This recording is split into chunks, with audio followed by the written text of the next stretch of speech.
The American Professional Football Association, later to be named the National Football League, was founded on September 17, 1920.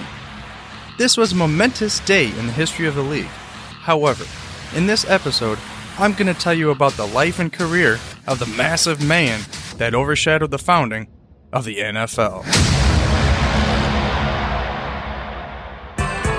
Welcome to the Football History Dude podcast, where each episode is a journey back in time to learn about the rich history of the NFL. Your host is Arnie Chapman. Football is his passion, and he wants you to come along with him to explore the yesteryear of the gridiron. So hop on board his DeLorean, and let's get this baby up to 88 miles per hour. Great Scott! This time as we step off our DeLorean, the date is October 31st, 1897, and we are in a small town called Mansfield, Ohio. And this is where our hero was born. This time our hero is Wilbur Francis Henry, who ended up getting the nickname Pete as a boy, and would basically follow him for the rest of his life. So we're going to call him Pete for the remainder of this episode. And him being born on Halloween would be what I call a fitting measure, because Halloween is a day that people kind of dress up and they can be whatever they want, and maybe it was the only day he could really fit in because he was just a massive kind of dude. So maybe he went as like King Kong, or we talked about earlier with Red Grange, and not even Paul Bunyan's big blue ox had a mythical lore the size of Red Grange, and maybe that was actually, Pete Henry back in the day. Because like I said, this guy was just a massive individual. Now his father's name was Ulysses, and his mother's name was Bertha. So, don't come at me, bro, with this, but maybe, just maybe, that was the original Big Bertha, and that's where the line came from, Big Bertha. But, like I said, don't come at me with this stuff, but I'm just saying, they were on a family farm, and dude eats everything in sight. So, naturally, higher intake of calories, then the output, you're going to gain a little bit of pounds. So this guy ended up weighing 215 pounds when he entered high school, which the school that he went to was Mansfield High School. So obviously, when he got into high school, there was a football coach, and he saw this big, massive dude walking through the halls. And he's like, yeah, I'm going to recruit that guy because he's large enough to stop any ball carrier out there, as well as big enough to be able to go ahead and, all my arrows are going to blot out the sun. But it's just this one dude. One big, massive individual. But you would think he'd play in the offensive line. But they had other plans for him. You see, this guy kind of reminded me of Chris Farley back in the day. A dude that was just, a rather portly. But he had the speed and quickness and agility, and you're like, the guy that size should not be able to move that way. So instead of putting him on the line, they decided to make him a fullback.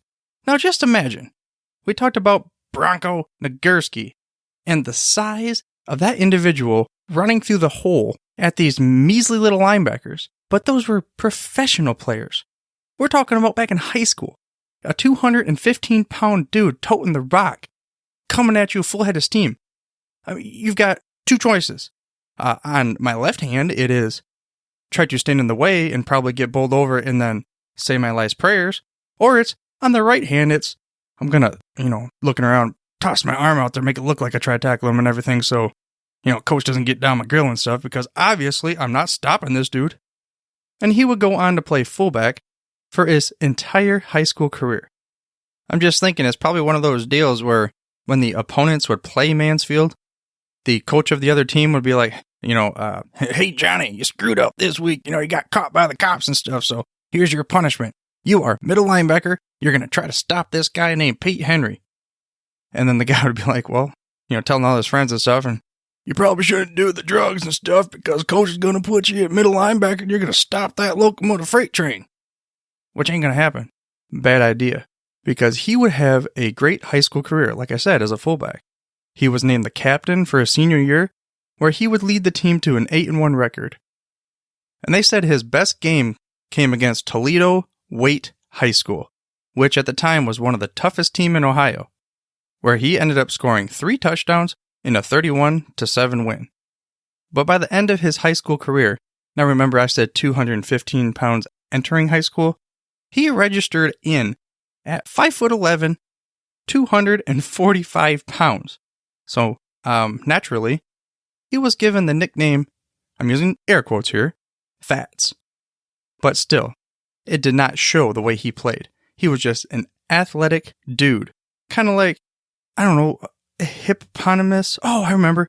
There was that one commercial where it was like a Yokozuna-looking sumo wrestler and he was on ice skates and you're like, well, that doesn't make sense. Maybe it was like a Geico commercial or something, but that's what this was like. Fats, Pete Henry, Wilbur Henry, sounds like a pig, Wilbur. But he just had the gracefulness and speed and agility of that little Yokozuna dude doing that little pirouette kind of thing on the ice. So this swift feet that he had would end up landing him to, of course, a college where he's going to play some football. He went to Washington and Jefferson College, which was close to Pittsburgh. While at W&J College, he would compete in track, baseball, and basketball, of course, as well as football. He was the first player in school history to letter in 4 major sports, where he would end up acquiring 11 total letters. His head coach was Bob Folwell, which would end up going to become the first head coach of the New York Giants in 1925. So Folwell, in maybe a brilliant move, maybe it could have turned out a different way, who knows, he would end up moving him to tackle as a freshman, because he wanted to give him a chance to play as a freshman, which, of course, a freshman playing on the varsity offensive line is a pretty good deal. Now skip it over a year, Sol Metzger ended up replacing Folwell as his head coach for 2 seasons, where he would end up helping Pete become honorable mention All-American for both of these seasons. So the 1918 season was basically a wash. They only played 2 games for the school because World War I had shut down the season. So Pete was given an extra year of eligibility to play in the 1919 season. Now again, remind you, this is college. So, you have only so many years where you can play. But in 1919, we're going to call this the season that created the legend of Fats. Sounded a lot better on my tongue, in my head. I don't know, maybe in my ear hole. But after a 4-0 start, a rumor had come out that he had played professional football for the Massillon Tigers. So of course, Pete said, you know what, dang dude, I did not do that. He would proceed to deny it in a newspaper article in the October 8th edition of the Canton Daily News, and the headline went as such, "Big Tackle Denies Massillon Connection." And they had a quote from Pete in the article too, and it went like this. "Apparently someone has tried to put me in the wrong at Massillon. Not only did I not play with Massillon on Sunday, but I have no intention of playing professional football before I am through with my college course. I will admit that flattering offers have been made to me to play for a number of professional teams, but I have rejected all of them and certainly will maintain my amateur standings while I am in college." End quote. As discussed in an earlier episode, they had a lot of issues going on between college and professional ranks, where they had a lot of college kids playing for the professional ranks under kind of like, aliases and that kind of thing. Now, if I was picking an alias for Mr. Fats Henry, I would go with Olympus Mons. And for those of you that have no clue what I'm talking about, Olympus Mons is the largest mountain and volcano in our solar system, and it is on Mars. It towers above all other mountains and all other oncomers that are out there. So it also doubles as the perfect bodybuilder name. I have no clue if it's out there or not, but if you have aspirations to become a massive bodybuilder, I suggest you use the term Olympus Mons, because it's no longer used by Pete Henry. But getting back to the claims that he played professional football and everything, the article I looked at from Professional Football Researchers Association stated that there were numerous W&J fans that vouched for him, and stating that the only time he left the campus that day was for a short car ride less than 10 miles. So, nothing kind of came about it, and he continued to play college, and he ended up leading the team to a 6-2 record, and Pete would be named to Walter Camp's first All-American team. Several pro teams would of course reach out after the football season, trying to lure him in with a big old contract. But he says, you know what? I'm not down with that, because I have to honor everything that this college did for me. and I'm going to continue by helping the school out and playing collegiate track and field. And here's a quote that came from Pete describing what he meant. "No thanks. I'm a weight thrower on the track team, and they'll need me this spring. I'll stay an amateur until then. It's the least I owe the college." End quote. And he would end up graduating in June of 1920. And then it was time, finally, for him to get into the pros. But before I get into Wilbur Pete Henry's professional football career, I want to remind you to head to thefootballhistorydude.com/episode14 for the show notes. And make sure you mash that little subscribe button on your podcast player choice so you get the freshest, hottest off the press episodes each and every week. I'd also appreciate an honest review of the show so I know how I'm doing. But let's get into his professional career. He made the decision to play for the best team in the land, the Canton Bulldogs at the time, under Ralph Hay, and with the best player in the league, Mr. Jim Thorpe. So, I guess they had a bargaining chip. It's like, hey, we're the best. Why not come play for us? So he did. And that announcement would be made on the same day as another big event, which we found out in a previous episode. That date was September 17th, 1920. Does that day ring a bell to you? Well, it should. It was the day that Ralph Hay gathered a bunch of ragtag dudes into his little auto showroom, and they would end up founding what would become the National Football League. But even though that meeting actually was by far and away more important, the signing of this behemoth massive individual actually stole the show. It overshadowed the meeting, and the headlines in the Canton Repository read as such: "Bulldogs land big Wilbur Henry, 235-pound tackle from W.J., All-American." And in the article it went as such: "Buck of Wisconsin, Edwards of Notre Dame, Kellison of West Virginia Wesleyan, Smith of the Michigan Aggies, and Lowe of Fordham were all good tackles. Corking good ones. But they haven't a thing on the husky youngster just signed for the Canton Bulldogs of 1920, Wilbur Henry of Mansfield." The signature of Henry to a Bulldog contract was announced Friday morning after manager Hay had received a telegram to that effect. He is the most notable addition to Jim Thorpe's crew of professionals and commands a fancy salary. But it will be worth it in playing ability and drawing power. Henry plans to come to Canton for the season and practice with the rest of the champions. End quote. Like I said, the Canton Bulldogs were the prized possession. They were the champions. They were the best team in the land. And in the first season, which would end up being the first season of the newly formed American Professional Football Association, in 1920, the team would go 7-4-1. But Jim Thorpe would end up leaving after the season. So they would go through kind of like a little bit of a transition phase. And we talked a little bit about this in some previous episodes. In 1921, the Bulldogs would finish 5-2-3, and they were still looking for a new leader. So then later, which this is that part I was talking about, Guy Chamberlain would come from George Hallis's Decatur Staleys. And he would end up becoming what I said is possibly the first big free agent. So maybe we have a little bit of a stability factor now. Yes, we lost Jim Thorpe, the legend. But we have Guy Chamberlain. And we have Wilbur Pete Henry, Fats Henry, holding down the line on both sides of the ball. So in 1922, the team ended up starting 4-0-2, including a 7-6 victory over Hallis and the newly founded Chicago Bears. Then on November 12, 1922, Fats Henry, yes, our hero, would have a game against the Buffalo Americans that is considered possibly his greatest game ever played as a pro. The Canton newspaper will kind of have something to say about this too. There was a quote that went as such: "Henry's play marked the greatest game he has ever played for Canton, and it came close to being the most remarkable performance ever given by a lineman on a local field." End quote. In this year, P would end up leading the Bulldogs to a record of 10-0-2, so basically, yes, undefeated. And they would have the first, what I'm using again, quotes, NFL title.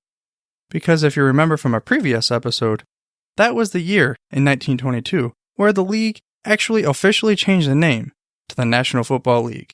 And in this season, the defense gave up only 15 points in 12 games. And of course, Pete played a huge role. shutting down the offenses for the other team. Because he was just this massive, Great Wall of China, swarming kind of defense type of dude. So George Halas would vote Pete to his first team All-Pro team.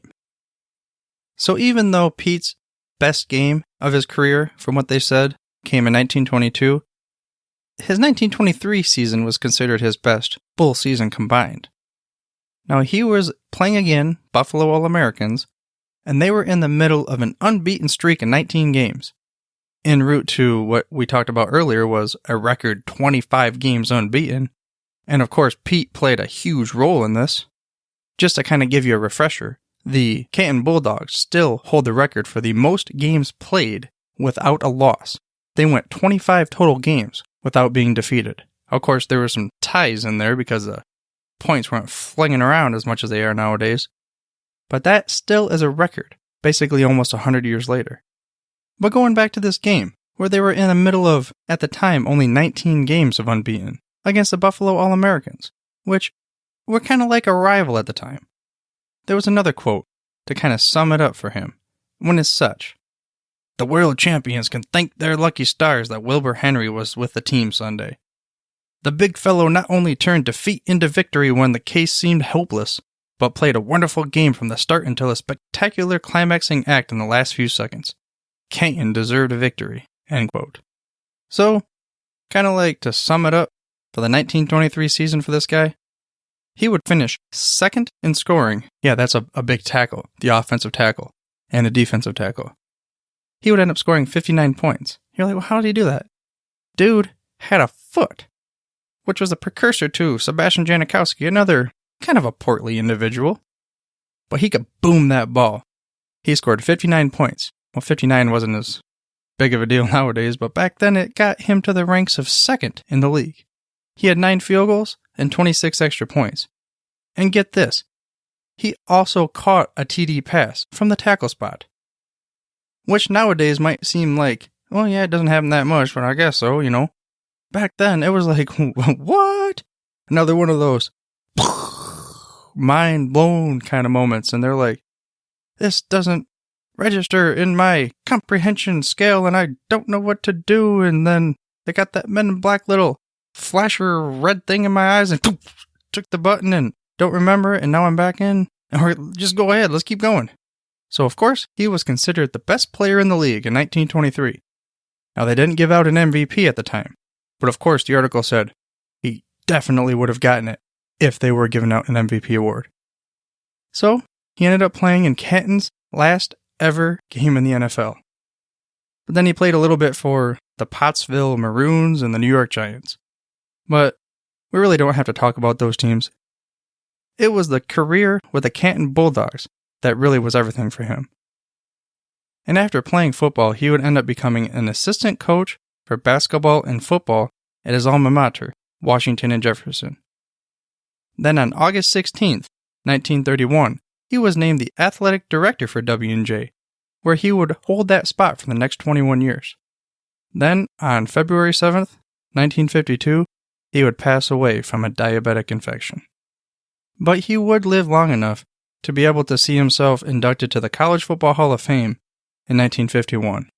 And unfortunately, he didn't live to see this. He would also be inducted to the inaugural class of the Pro Football Hall of Fame in 1963. Then, in February of 1971, Washington and Jefferson dedicated a multi-purpose sports complex as the Henry Physical Education Center, which they later named the Henry Memorial Center. To kind of sum it up a little bit, I'm going to leave you with a quote that was pulled out from the Hall of Fame speech given by Harry Robb, who was a teammate of Pete's when they were with the Canton Bulldogs.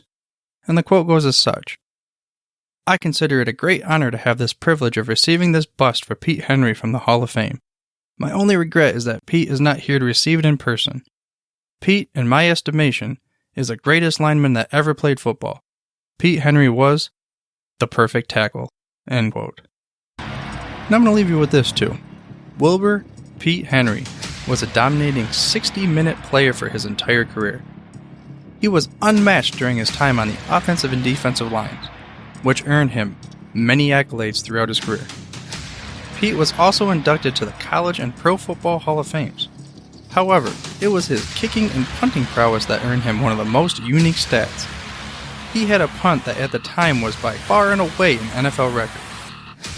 Fats Henry had a punt that sailed an incredible 94 yards.